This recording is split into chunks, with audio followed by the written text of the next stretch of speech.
எல்லாருக்கும் வணக்கம். 5 மினிட் விஞ்ஞானத்துக்கு உங்களை மறுபடியும் வரவேற்கிறேன். கஞ்சா தூக்கத்துக்கு நல்லதா கெட்டதா? சரியான கேள்வி. வாங்க இதோட உண்மை கதை என்னன்னு இன்னைக்கு பாத்துடலாம். சரி, நாம எல்லாருமே ரெண்டு பக்கமும் கதை கேட்டிருப்போம் இல்லையா? சிலர் சொல்லுவாங்க தூக்கத்துக்கு இதை விட பெஸ்ட் மருந்தே இல்லைன்னு. ஆனா இன்னொரு பக்கம் மொத்த தூக்கத்தை இது காலி பண்ணிடுன்னு சொல்றவங்களும் இருக்காங்க. அப்போ எதுதான் நிஜம்? வாங்க நாமளே இதை டீகோட் பண்ணுவோம். முதல்ல இந்த நம்பரை பாருங்க. 50%. ஆமாங்க, கஞ்சா யூஸ் பண்றவங்கள பாதிக்கு பாதி பேர் எதுக்கு யூஸ் பண்றாங்க தெரியுமா? தூக்கத்துக்காக தானா. அப்பா அப்பா, இது எவ்வளோ பெரிய நம்பர்! ஏன் இத்தனை பேர் இதை நம்புறாங்க? இதுக்கு பின்னாடி இருக்கிற சயின்ஸ் என்னன்னு நாம நோண்டி பார்க்கலாம் வாங்க.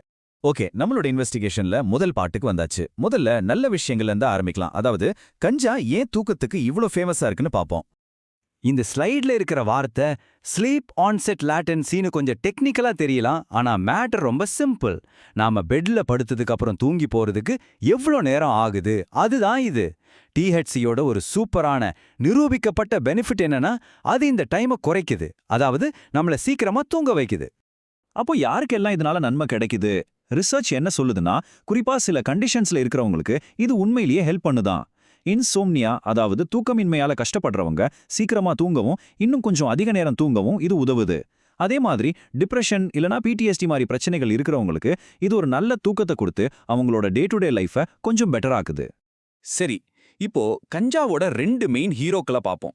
DHC and CBT. டிஹெச்சி தான் அந்த ஹையை கொடுக்குற சைக்கோ ஆக்டிவ் பார்ட். இது நம்மள வேகமா தூங்க வைக்குங்கிறது கன்ஃபார்ம் ஆன விஷயம். ஆனா சிபிடி அப்படி இல்லை. இது நான் சைக்கோ ஆக்டிவ். இது தூக்கத்திலிருந்து திடீர்னு முழிக்காம நம்மள தொடர்ந்து தூங்க வைக்க உதவும்னு சில ரீசர்ச் சொல்லுது. ஆனா இங்க ஒரு ட்விஸ்ட் இருக்கு. சிபிடியோட டோசேஜ் ரொம்ப முக்கியம். கொஞ்சம் கம்மியா எடுத்தாலும் சரி, இல்ல ரொம்ப அதிகமா எடுத்தாலும் சரி, அது உங்களை தூங்க வைக்கிறதுக்கு பதிலா முழிச்சிருக்க வச்சிடும். இதுவரைக்கும் நல்லதெல்லாம் பார்த்தாச்சு. இப்போ காயினோட அடுத்த பக்கத்தை பார்க்க வேண்டிய நேரம் வந்தாச்சு. நம்ம தூக்கத்தோட குவாலிட்டியை இது எப்படியெல்லாம் பாதிக்குதுன்னு பார்க்கலாம் வாங்க. இது கொஞ்சம் ஷாக்கிங்கா இருக்கலாம். அதுக்கு முன்னாடி நம்மளோட நார்மல் ஸ்லீப் சைக்கிள் எப்படி வேலை செய்யுதுன்னு ஒரு குவிக் ரீகேப். முதல்ல லைட் ஸ்லீப், அப்புறம் டீப் ஸ்லீப், கடைசியா ஆர்எம் ஸ்லீப்.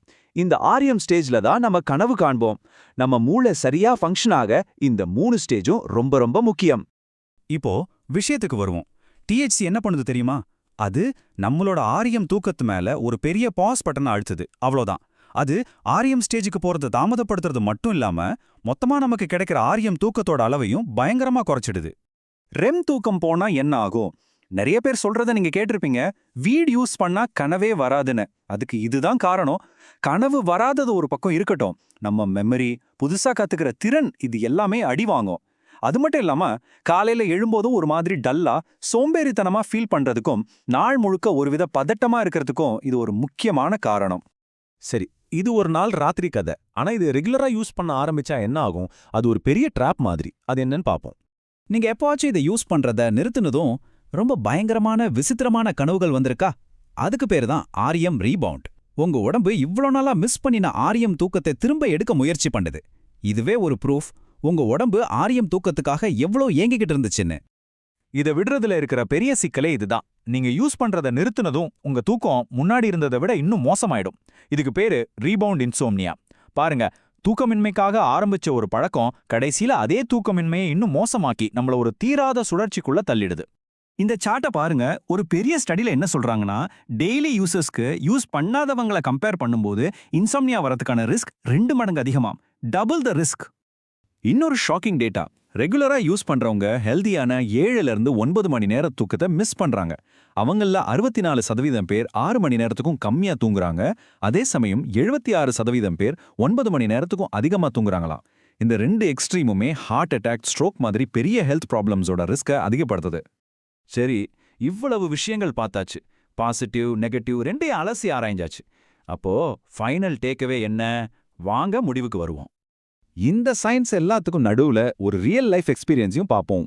இந்த ஆய்வு நடத்தின ஆசாப் சயின்ஸ் சேனலை சேர்ந்தவர் 1 மாசம் பிரேக் எடுத்து பார்த்திருக்காரு.